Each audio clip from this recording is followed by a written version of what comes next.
Here's the mistake I see condo buyers make all the time. They compare two condos side by price and maybe glance at the HOA and think they've got the full picture. But in St. Pete and Clearwater, two condos with the same price tag can have very different monthly costs and very different ownership experiences. So in this video, I'm breaking down what actually matters before you make a move and how to think about condo ownership the smart way. We'll cover what HOA fees actually mean, what insurance does and does not cover, how to think about flood zones without panicking, and how to compare condos based on the number that really matters, which is what it's actually gonna cost you every month to live there. If you're relocating here, especially from out of state, you really don't wanna fall in love with a condo online and only later realize the math and the lifestyle don't work out for you. And the goal here is not to scare you away from condos. For the right person, condo living in St. Pete and Clearwater can be incredible.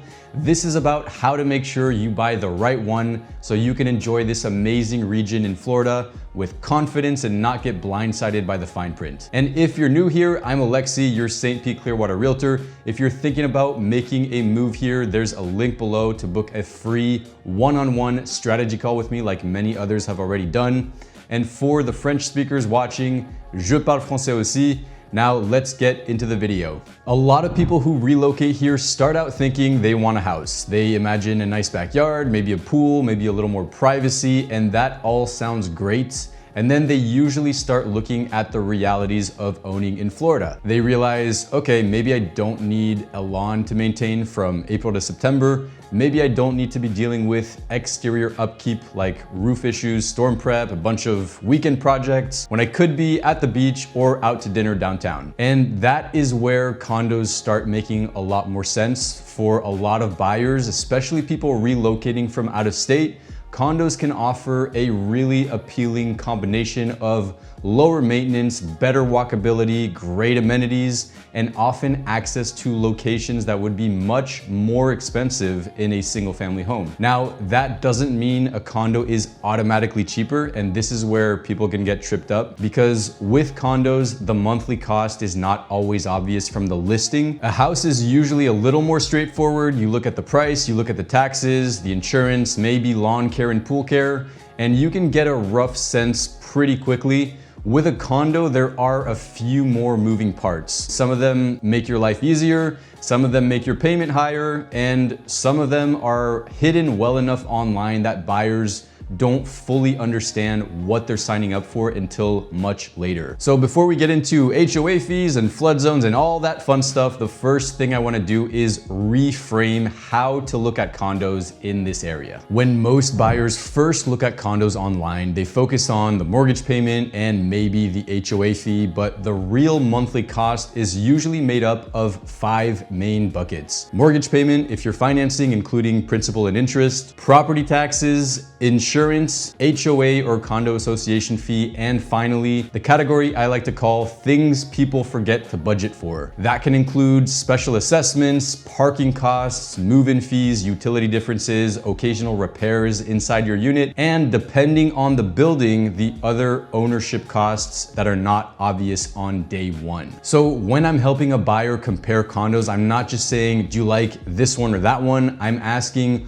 what is your actual all-in monthly comfort zone? Because two condos with the exact same purchase price can feel completely different financially, especially if you're moving from another state, because what you're used to where you're coming from doesn't always translate perfectly here. So let's talk about the big one everyone wants to understand, HOA fees. And let's clear something up right away. A high HOA fee is not automatically bad, and a low HOA fee is not automatically good. An HOA fee is really just part of how the building costs are shared amongst owners. So the important question is not how low is the fee. The important question is, what am I getting for that fee, and is the building being run well? Depending on the condo, HOA fees may cover things like exterior maintenance, roof maintenance, building insurance on the structure, water, sewer, trash, internet, cable, security, amenities, pool maintenance, landscaping, common areas, and sometimes even more. In other buildings, the fee may cover much less than you expect, and this is where reserves become important. Reserves are basically the funds that the association sets aside for future repairs and large capital expenses like major maintenance items. And if a building has healthy reserves, that's usually a good sign. If a building has weaker reserves and large projects coming up, there may be a greater risk of special assessments. And special assessments are basically the HOA's way of saying, surprise, everyone now owes extra money.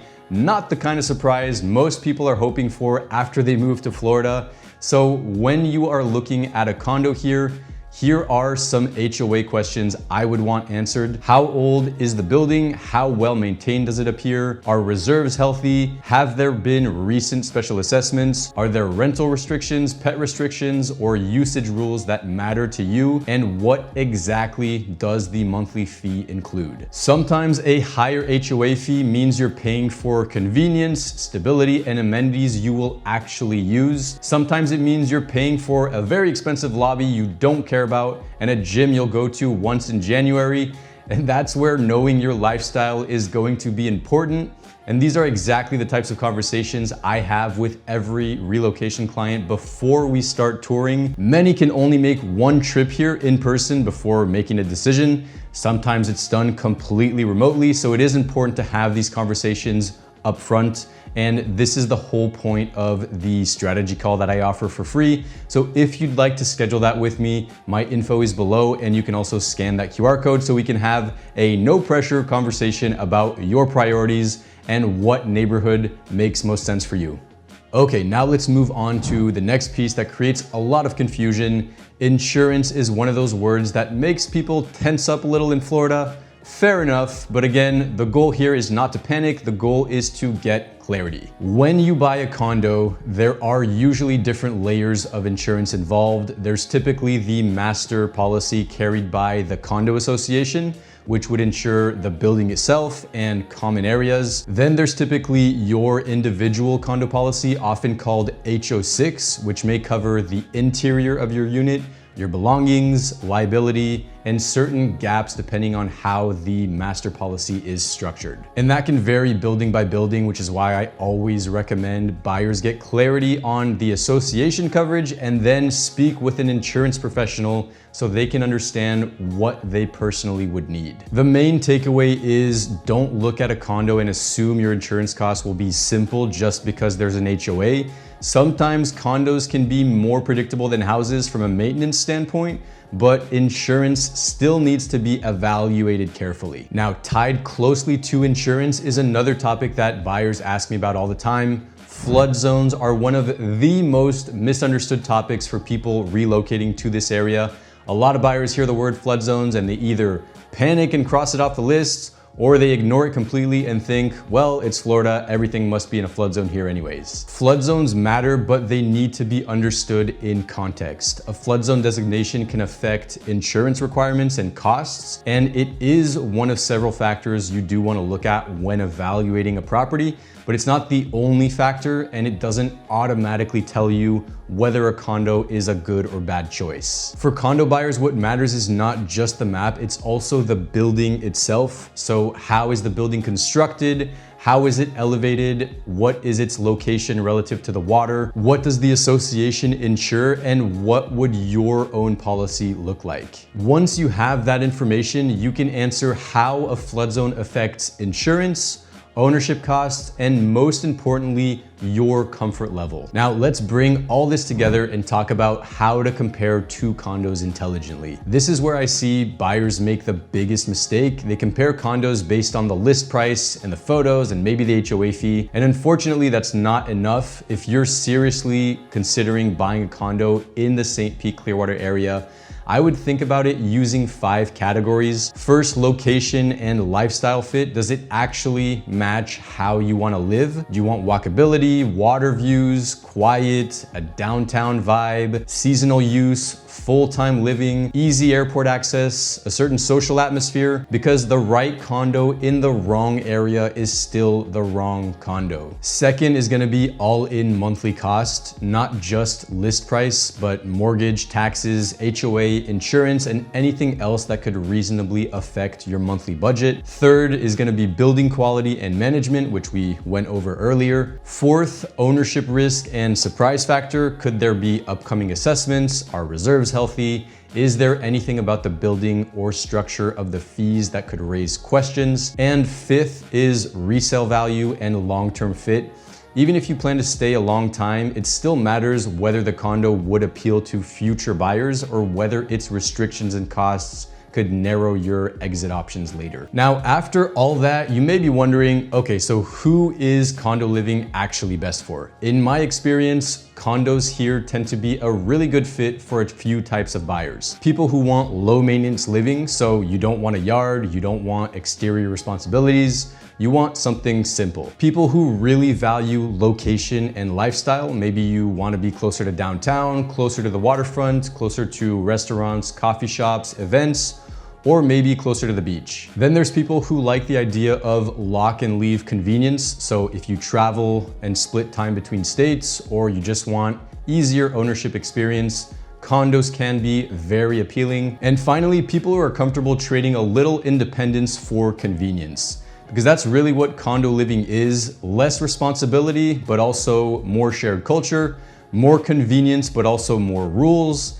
And for the right person, that's a great trade. For the wrong person, it can feel very restrictive, and that's okay too. The goal is to figure out whether condo living matches the way you want to live here in Florida. If it does, it can be fantastic. If it doesn't, better to know before you buy. So if you take nothing else away from this video, remember this: when you're buying a condo in St. Peter, Clearwater, don't focus only on the purchase price. Look at the full picture, because that's how you move here with confidence. And if you're planning a move to the area and want help figuring out which condo areas, which buildings, or price points make the most sense for your budget and lifestyle, book a free call with me. The link is right there in the description, or you can scan the QR code. I work with out-of-state buyers all the time, and I'd love to help you make a smart move.